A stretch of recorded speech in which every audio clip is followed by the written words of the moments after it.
Hello दोस्तों, UPSC Hindi के online study platform में मैं गौरव त्रिपाठी एक बार फिर आप सभी का स्वागत करता हूं। दोस्तों, आज हम इस प्लेटफॉर्म के माध्यम से एक बिल्कुल ही नई तरीके की लेक्चर सीरीज लेके आए हैं, जो कि मुझे उम्मीद है कि आपको इस पेपर के बारे में, बेसिकली मेंस के पेपर के बारे में अधिक से अधिक सीखने का आपको अवसर उपलब्ध कराएगा।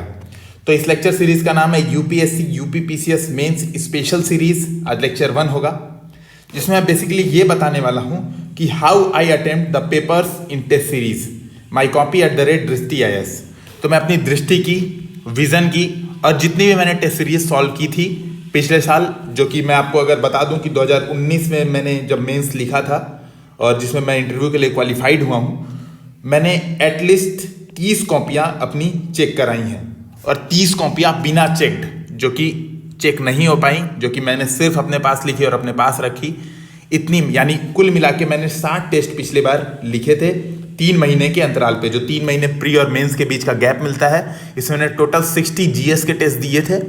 तो ये जो मेरा अनुभव है वो आपके काम आए, किस तरह से आप टेस्ट को अटेम्प्ट करें, क्या क्या भ्रांतियां होती हैं, इस लेक्चर के माध्यम से हम सीखने का प्रयास करेंगे। तो सबसे पहले एक महत्वपूर्ण सूचना आगे बढ़ने से पहले कि अगर आपने अब तक सब्सक्राइब बटन को क्लिक नहीं किया है तो कृपया इसे सब्सक्राइब करें। और आप यहाँ पे देख सकते हैं कि मैं 2019 में इंटरव्यू में अपीयर्ड हुआ हूँ। देखिए दोस्तों, इस चर्चा का उद्देश्य बेसिकली क्या होगा, पहले हम उसको देखते हैं।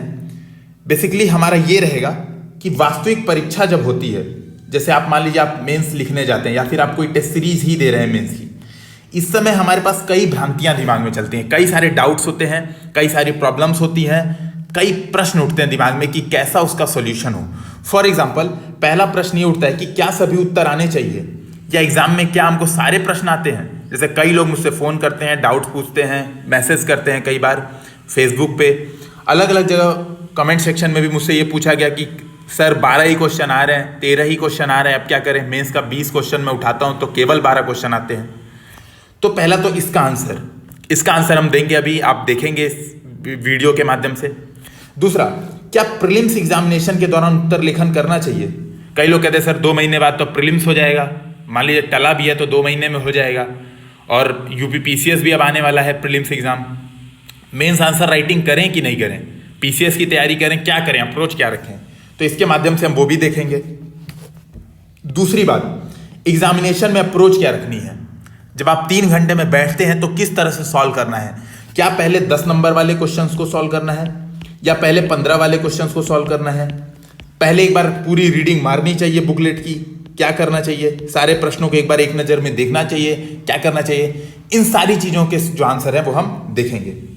तीसरी बात, मैं पेपर कैसे अटेम्प्ट करता हूं, आपको इस अनुभव का लाभ मिलेगा। बेसिकली यहां से मैं अपना अनुभव शेयर करने वाला हूं, न कि मैं आपको कुछ सजेशन देने वाला हूं या कहने वाला हूं आप भी ऐसे करिए, क्योंकि मेरा अनुभव है, हो सकता है आपको इसका फायदा हो बहुत अधिक, हो सकता है कि आप थोड़े नुकसान में भी जाएं। तो आप इस बात को समझें, जस्ट मैं अपना अनुभव शेयर कर रहा हूं, आप इस बात से सीख सकते हैं कि चीज़ों को कैसे मैनेज करना है, क्या लिखना है, कैसे प्रेजेंट करना है, इसके बारे में भी पता चलेगा, अभी हम देखने वाले हैं। और तीसरी बात, क्या कोई टेस्ट सीरीज ज्वाइन करनी चाहिए। ये सबसे बड़ा डाउट लोगों को रहता है, हमेशा पूछते रहते हैं कि सर कौन सी टेस्ट सीरीज ज्वाइन करें, किस कोचिंग की ज्वाइन करें, किस कोचिंग की बढ़िया है। आज वो भी हम देखेंगे। और इसी प्लेटफॉर्म के माध्यम से मैं बता देना चाहता हूं, आज जो हम डिस्कशन कर रहे हैं वो जीएस पेपर 3 का डिस्कशन है, ठीक है। बेसिकली जनरल स्टडी 3 में जो प्रश्न आते हैं उसका डिस्कशन है। आने वाले जो लेक्चर होगी, ये जो स्पेशल लेक्चर सीरीज है, इसके जो आने वाले लेक्चर होंगे, इसमें हम जीएस पेपर 1, 2 और 4 इन सभी का मैंने लगभग 30 टेस्ट दिए हैं।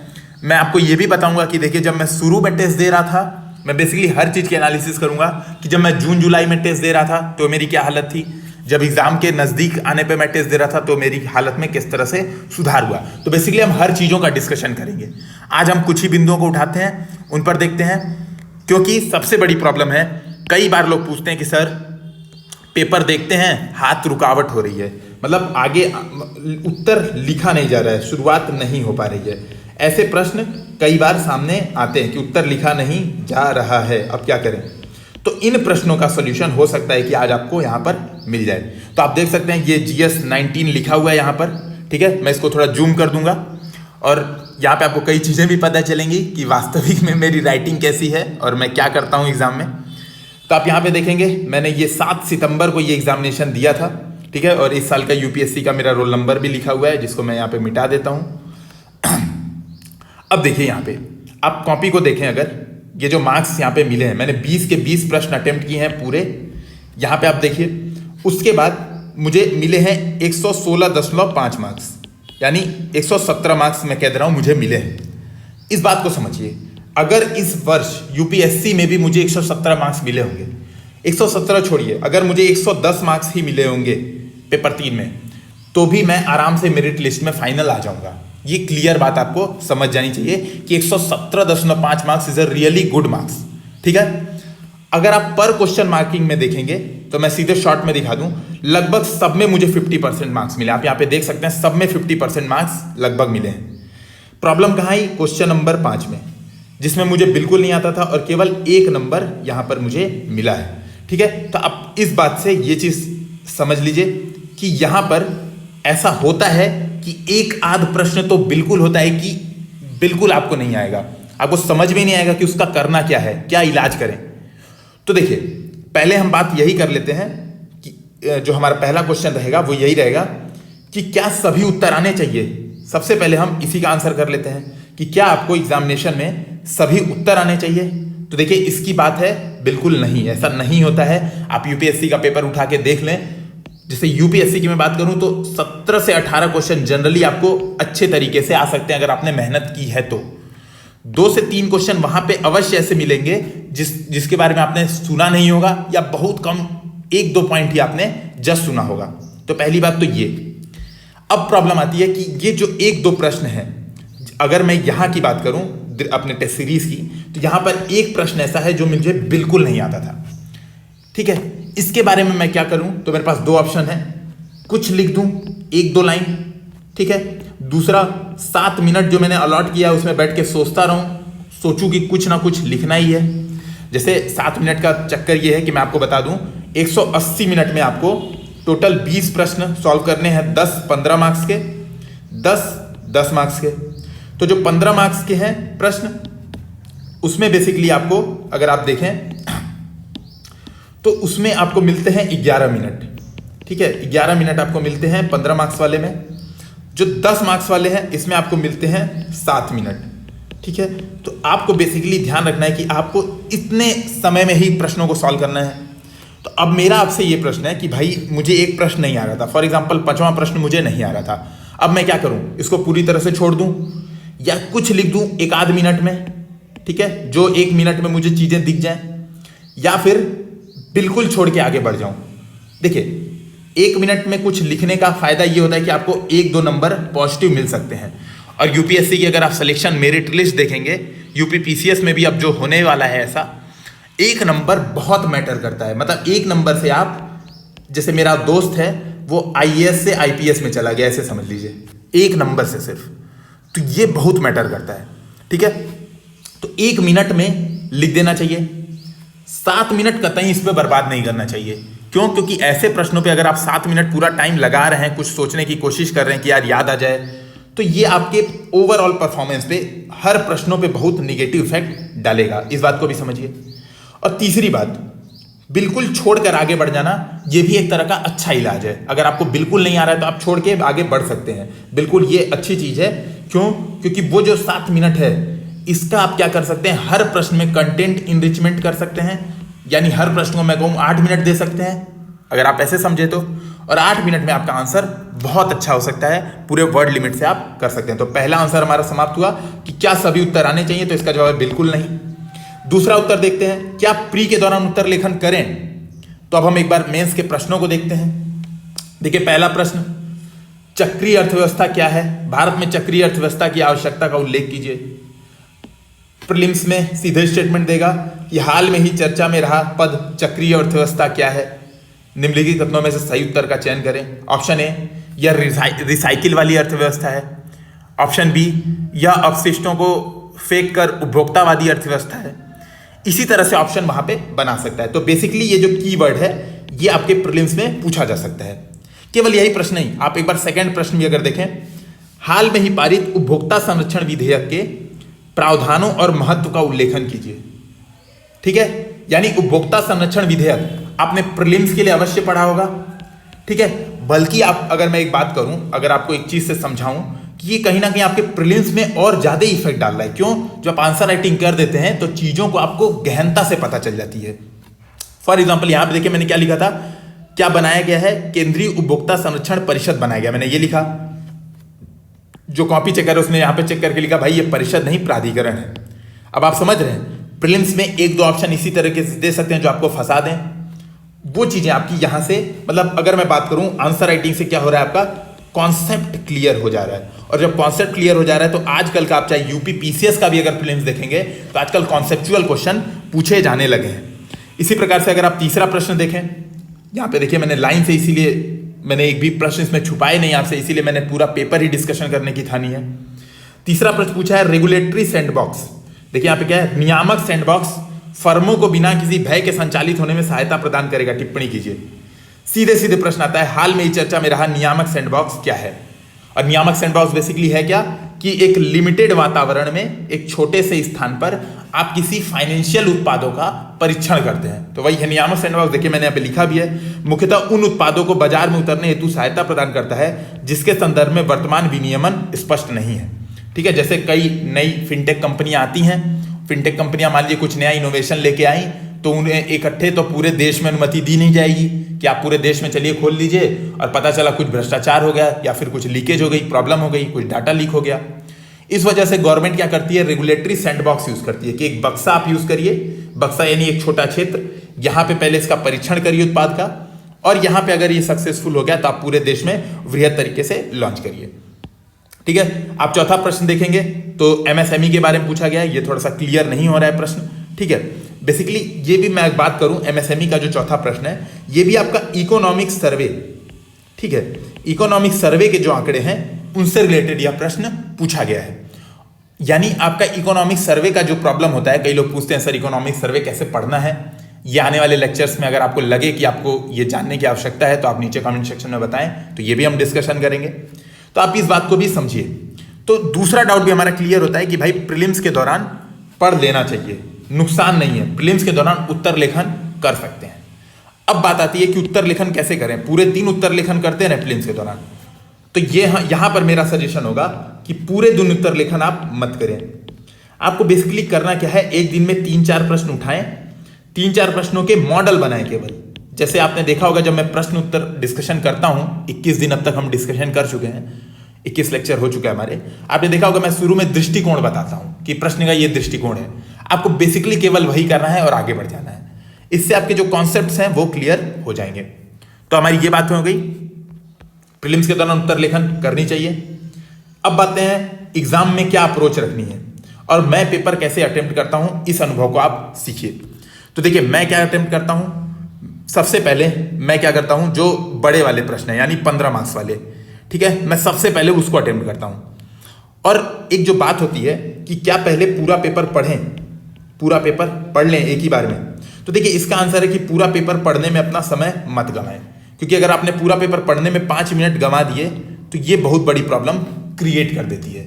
आपको बेसिकली करना क्या है, सीधे कहीं से भी प्रश्न सेलेक्ट करिए, प्रश्न नंबर 11 से 11 आपने पढ़ा, आपको आता है तो तुरंत सॉल्व करिए, नहीं आता है तो तुरंत नेक्स्ट क्वेश्चन पढ़िए। यानी 1 मिनट के अंदर आपको ये डिसीजन मेकिंग करनी है कि आपको प्रश्न करना है या नहीं करना है, ठीक है। इससे ज्यादा आपके पास समय नहीं है, बल्कि मैं तो कहूंगा स्टार्ट ही कर दीजिए। जनरली आप जब थोड़ा सा अध्ययन करेंगे, चीजों को आप पढ़ेंगे, प्रीलिम्स की आपकी तैयारी अच्छी है तो ऐसा एक भी प्रश्न नहीं होगा। जनरली मैं वही कह रहा हूं कि 2 से 3 ही प्रश्न ऐसे होंगे जो आपको नहीं आएंगे, ठीक है। तो आपको बेसिकली क्या करना चाहिए, तुरंत प्रश्न पढ़ते ही शुरुआत करनी चाहिए। और मेरा अप्रोच क्या रहता है कि मैं 11वां प्रश्न सबसे पहले करता हूं और 11 से 20 तक एक बार में लाइन से अटेम्प्ट करता हूं, जितने हो जाएं, ठीक है। बेसिकली मैं ये करता हूं। अच्छा, मैं क्या करता हूं, 18 तक तो लाइन से अटेम्प्ट करता हूं, 19-20 को एंड के लिए छोड़ देता हूं। अभी इसका भी मैं अपनी तरफ से आपको साइकोलॉजिकल आंसर दूंगा। देखिए उसके बाद मैं क्या करता हूं, 8 क्वेश्चन ये अटेम्प्ट करने के बाद मैं फिर से वापस से क्वेश्चन नंबर 1, 2, 3, 4 से शुरू कर देता हूं और आगे बढ़ता हूं जितने हो जाए। फिर जो आखिरी का समय बचता है उसमें ये दोनों क्वेश्चन अटेम्प्ट करता हूं। देखिए इसका फायदा क्या होता है, इसका फायदा ये होता है कि अब तक अगर एग्जामिनर आपके 18 प्रश्नों को चेक कर चुका है तो आपकी एक इमेज बन चुकी है। अब या तो वो इमेज बहुत ही सकारात्मक होगी या तो वो इमेज बहुत ही नकारात्मक होगी। तो जनरली अगर आपने अच्छा आंसर लिखा है तो वह एक दो प्रश्न जो आपके आखिरी के हैं जिसमें आपने थोड़ा कंटेंट कम लिखा है, थोड़ी चीजों को कम लिखा है समय कम होने की वजह से, तो उस पर आपको वो पेनल्टी नहीं लगाएगा। बेसिकली वो आपको कम से कम एवरेज से अबव मार्क्स दे देगा। और आप यहाँ पर देखेंगे, अगर यहाँ पे बिल्कुल आप चेक करें तो देखिए मुझे लगभग हर प्रश्न में 7.5 मिले थे, शुरू के सारे प्रश्नों में, आखिरी के 2 प्रश्नों में 7 मार्क्स मिले हैं। यानी कहीं ना कहीं थोड़े कंटेंट्स में आप कह सकते हैं कमी हुई है। ठीक है, अब हम देखते हैं कि जो प्रश्न नहीं आता है उसका क्या करें। तो देखिए, जो फॉर एग्जाम्पल जो प्रश्न संख्या 5 है, प्रश्न संख्या 5 क्या थी? प्रोफेसर सीवी रमन पहले एशियाई वैज्ञानिक थे जिन्हें नोबेल पुरस्कार प्रदान किया गया। विज्ञान के क्षेत्र में रमन प्रभाव के उनके योगदान एवं इसकी प्रासंगिकता की व्याख्या कीजिए। अब देखिए दोस्तों, अगर आपने प्रीलिम्स की तैयारी कर रहे हैं और आपको लगेगा कि यार ये तो बहुत ही आसान प्रश्न है और बिल्कुल हो ही जाना चाहिए, रमन इफेक्ट तो लगभग सब लोग पढ़े होते हैं। मैं बता दूं, मुझे नहीं पता था, मुझे इसके बारे में बिल्कुल नहीं पता था। रमन इफेक्ट जब मैं एग्जाम दे रहा था तो मुझे इसके बारे में अंदाजा नहीं था और मैंने बाद में भी नहीं देखा और वर्तमान में भी मुझे बहुत इसके बारे में अंदाजा नहीं है, अभी जब मैं आपसे पेपर या डिस्कशन कर रहा हूं तो यानी ये गलतियां कई लोग करते हैं। ठीक है, तो ये प्रश्न मैंने क्या किया, छोड़ा नहीं, मैंने बेसिकली लिख दिया रमन, नाम लिखा, रमन इफेक्ट के लिए नोबेल, रमन इफेक्ट बता दिया। प्रकाश की किरण किसी मॉलिक्यूल से टकराकर अपनी तरंग दैर्घ्य में परिवर्तित कर देती है। केवल मुझे इतना ही पता था। और प्रासंगिकता में जो मेरे उस समय दिमाग में आया कि दवाओं के विकास अंतरिक्ष खोजों में उपयोगी। ठीक है, बेसिकली मैंने 1 मिनट से भी कम समय में, आप कह सकते हैं 30 से 40 सेकंड में आंसर लिख दिया। और देखिए प्रश्न में यहाँ पे कमेंट लिखा हुआ है, कृपया संपूर्ण उत्तर लिखें। तो जब मुझे आता ही नहीं था तो मैं लिखूंगा कहाँ से, बात तो यही होती है। तो मैंने यहाँ पर छोड़ दिया और 1 मिनट मुझे, लेकिन 1 मार्क्स मिले जो कि बहुत मैटर करते हैं। आप इस बात को समझें कि बहुत ज्यादा 1 मार्क्स मैटर करते हैं। अब हम देखते हैं तीसरी चीज, क्या लिखना है, कैसे प्रेजेंट करना है, उसके बारे में समझते हैं। तो देखिए क्या लिखना है, ठीक है, ये बात को आप समझिए। ये बात अभी तक हम 21 लेक्चर्स में डिस्कशन कर चुके हैं। ठीक है, हम आपको लगभग ये चीजें, तो मुझे उम्मीद है कि अगर आपने अब तक सारे लेक्चर्स को फॉलो किया है तो आपके कॉन्सेप्ट में क्लियर हो गए होंगे। बेसिकली यहां पे देखेंगे, अगर पूछा है चक्रीय अर्थव्यवस्था क्या है, तो मैंने क्या किया, डायग्राम से बना दिया। प्रेजेंटेशन का देखिए तरीका, मैंने क्या किया, डायग्राम से चक्रीय अर्थव्यवस्था को बता दिया कि देखिए चक्रीय अर्थव्यवस्था मतलब गोल, और उत्पादन करो, उपभोग करो। यहां पे देखिए क्या दिख रहा है आपको, उत्पादन किया, उपभोग किया, अपशिष्ट बचा, उपभोग करने के बाद उसका पुनर्उपयोग करिए, उपयोगी सामग्री निकालिए, फिर से उत्पादन कर दीजिए। ठीक है, तो फॉर एग्जांपल आपने एक, यहाँ पे आप चाहें तो एक मोबाइल समझाते हैं, मोबाइल लिया, मोबाइल यूज किया, जब खराब हो गई तो उसके पुर्जे निकाल दिए, उसको रिसाइकिल कर दिया और फिर से उसी पुर्जे का नया मोबाइल बना दिया। ठीक है, तो इन बातों का आपको समझना होगा और इन चीजों का रिप्रेजेंटेशन अगर आप इस तरीके से कर रहे हैं तो ये एग्जामिनर को सीधे सीधे बताता है। दूसरी बात रिप्रेजेंटेशन का, हिंदी मीडियम के लिए एक बड़ी समस्या होती है कि यार ये लाइन खींचते रहते हैं और लाइन खींचने में तो बहुत समय लग जाता है। तो देखिए मेरी ये समस्या है, ये मैं आपको सजेशन नहीं दूंगा कि आप लाइन ना खींचें। अगर आप खींचने में कंफर्ट है आपको तो आप जरूर खींचें, मैं इस बारे में कोई मना नहीं करने वाला। मैं नहीं खींचता हूं। आप यहाँ पे देख सकते हैं मैंने एक प्रश्न में भी सीरो रेखा का उपयोग नहीं किया है। उसकी जगह बेसिकली मैं क्या करता हूं, अंडरलाइन का यूज करता हूं। जो चीज इंपॉर्टेंट है उसका अंडरलाइन यूज करता हूं। अभी आपको दिखाऊंगा मैं और तरीके से कैसे करता हूं। तो देखिए मैंने क्या किया, सीधे सीधे जो हम डिस्कशन कर चुके हैं अब तक 21 दिनों में, उससे आप देखोगे मैंने बिल्कुल वही अप्रोच यहाँ पे भी लगाई है। बेसिकली कोई अप्रोच में मेरी चेंज नहीं आई है और आप देखेंगे कि यहाँ पे मुझे 4.5 एक अच्छे मार्क्स हैं उतने मिले हैं। ठीक है, अब मैं आपको दिखाता हूँ कि रिप्रेजेंटेशन का जो थोड़ा सा और बेटर तरीका है। देखिए ये आप यहाँ पे देख सकते हैं, कुछ प्रश्न है, भारत में हाल ही में हुई अग्नि आपदाओं के संबंध में व्याख्या कीजिए कि देश में आपदाएं निरंतर क्यों घटित हो रही हैं। तो जैसे कि ऊंचाहार प्लांट का जो ब्लास्ट हुआ था, बेसिकली उसको न्यूज में रखते हुए, उसको ध्यान में रखते हुए प्रश्न बनाया गया। तो आप देखेंगे मैंने क्या किया है, बेसिकली अंडरलाइन किया है।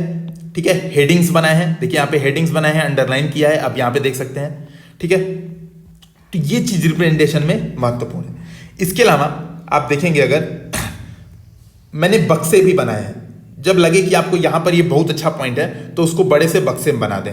और बेसिकली जो प्रश्न के सेकंड पार्ट है, जब आपको नया पार्ट लिखना है, जैसे प्रश्न में आपने देखा होगा जो 21 दिनों में हमने किया है, पार्ट ए पार्ट बी अगर लिखना है तो बेसिकली जब आप पार्ट बी लिखते हैं तो आप उसको एक बक्से में दिखा दें ताकि एग्जामिनर को लग जाए हाँ भाई पार्ट बी यानी यहाँ से पार्ट चेंज हो रहा है, उस चीज से उसको समझ में आ जाएगी।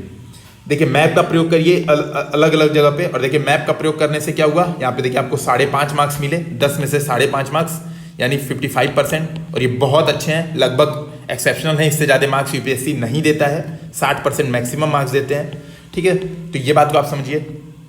यहाँ पे देखिए फिर से मैंने मैप बनाया, ठीक है, ग्राफ बनाया, और ये मेरे रिप्रेजेंटेशन का तरीका है। जनरली मैं हेडिंग का यूज़ करता हूँ, आप इसको देख सकते हैं, हेडिंग्स का यूज़ कर रहा हूँ मैं, ठीक है, और इन चीज़ों को मैं डिस्कशन कर रहा हूँ। देखिए यहाँ पे फ्लो डायग्राम, हेडिंग्स, आप लगभग हर प्रश्न में आप देख पाएंगे मैप, ग्राफ, ठीक है। तो ये रिप्रेजेंटेशन के कुछ तरीके होते हैं जो कि आपको सीखना होगा। जैसे यहाँ पे फ्लो डायग्राम, जैसे अगर आप प्रश्न देखेंगे 14वां, गरीबी दूर करने के क्रम में नागरिकों को सामाजिक सुरक्षा प्रदान करने के लिए कई योजनाएं शुरू की गई हैं, इनके वांछित परिणाम क्यों नहीं प्राप्त किए गए हैं। तो बेसिकली मैंने गरीबी दूर करने की जो योजनाएं हैं उनको थोड़ा सा दिखा दिया यहाँ पर फ्लो डायग्राम के माध्यम से। तो इस बात को आप समझिए,